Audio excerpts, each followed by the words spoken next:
Good evening, folks. Dave Jorgensen here once again, and just going to share a little bit with you tonight about if you're going to succeed and do what you're doing and do it right, you have to use and have the proper equipment. I'll share a little story with you. When I was hauling logs in Washington State during the 80s, we used to get way up in there. We were hauling up around Mount Adams, coming down through Trout Lake and down to the gorge, and depending whether we were going to Oregon or Washington, we'd either cross the bridge, go down the Oregon side, or stay on the Washington side if we were heading for a mill in Washington. Well, it got winter time, and I was driving old 68 Peterbilt. No, the number was 68. It wasn't a Peterbilt anyway. They had all Kenworths there at Ben Thomas. But it was an old narrow-nosed Kenworth. It was one of the newer narrow-nosed, and it was actually a pretty nice old truck. But I did not have enough chains. Came wintertime, and I've been asking them, all I had was a pair of singles. Well, when you're trying to haul a load of logs up an icy, snowy road, you need a set of three-railers. You need to have the singles on the back and doubles on the front. And then a chain, to keep your trailer from sliding around. Well, all I had was a set of singles. So, I was getting by, I doing pretty well. And I was down there, and when I get ready to take off, and the guy says, "Aren't you going to put another set of chains on?" I said, "I sure would. But I don't have any. I've been asking for them, and nobody, they don't seem to have them there, and nobody will give me any. So I'm just running with what I have." Well, this day was a little worse than the rest of them, and I got all loaded up and tied down. And anyway, I started up out of, a lot of times I'd have to back part way down the hill, and get another start at it. But anyway, this particular day, I headed up out of there, just like normal. I got to a certain point, and it was slick that day. I'd already slid off, into a snowbank 2 or 3 times coming up there empty. It didn't hurt nothing, we were just on the local logging road there, and there was no stumps or anything. But anyway, I thought, oh, great, I'm going to have to start backing down again. Anyway, I started to back down, and, you want to keep your wheels rolling so you don't slide. But my driver tires started to slide. Well, you have no control when you're sliding. You got to keep the trailer on the road. And you can't do anything about it when it's sliding. So I, took the brakes off and got it rolling again. By that time, I noticed that my trailer was heading over the bank. And anyway, there was nothing I could do except lock them all up and hopefully I stopped. And I could just see it going over.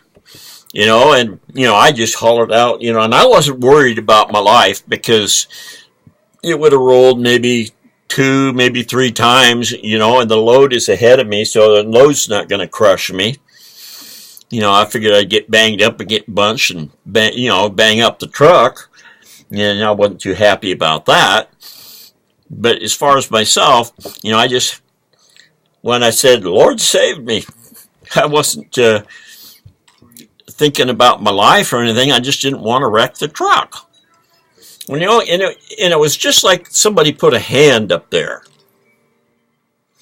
I don't know if you're religious or not. I am. I was a pastor.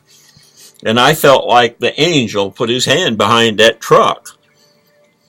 But all of woods workers and everybody said, "No, the snow stopped you. That you're stopped in that big pile of snow there." Well, one of the other guys on the radio, he says, "Well, that's not the God I serve. He does those things." Because that one guy was saying, "No, God never stopped no truck," and he wasn't religious. But anyway, to make the long story short, the problem was I did not have the proper equipment, and that's why I got in trouble. And so they had to come up and take the whole load off the truck, and then stack it on the bank, set my trailer back on the road, load me back up. Then I had to tie it all down again, and then they pushed me on up the hill. And I told them when I got in, if you don't give me some change, I'm going to wreck this truck. It's going to end up getting wrecked. And anyway, so next day I had the change that I needed. Isn't that amazing? I guess they figured if it's going to cost them a truck, maybe they'd better find me some change. But anyway, it's the same way in life. If you're going to do a certain job, so some things you have to do it properly without any mishaps. Now, I didn't have it, but I had to work. I had to go anyway because that was my job. And anyway, I did not wreck the truck. I took my load all the way on in, and next day I had change so I could do my job properly. It's the same way in business, the same way in the Super Affiliate Network. If you don't have things set up properly, that's why I'm behind, because I delayed getting some of my tech work done that needed to be done before I could advance. So I stalled out. But you have to have, now it's just money, and I'm working on the traffic source. But now you gotta follow the blueprint, and you can't follow the blueprint if you don't have everything to follow the blueprint with. The blueprint there was to have enough change so you didn't get in trouble. But I did the best with what I had, and it didn't work out. Well, it came out okay, but it wasted a bunch of time, and other trucks were held up because they couldn't load them and send them out because they had to go up and fix me. So, anyway, there is tomorrow night. I would like to see you join me in the webinar. I don't know if I'll have an email to send out tomorrow or not, but this one will go out tomorrow in the morning. But if you didn't look at the other ones, go back in there and get a look and check them out and register for this free webinar. It's you'll never be sorry you did. At least you can make an educated decision on the whole thing. Like I say, Misha is the most down-to-earth, honest person that I have ever met at his age, at 28 years old, and a millionaire, just in 2 or 3 short years. Yeah, and he's got some other ones that are approaching the $1 million mark that have started up in his business.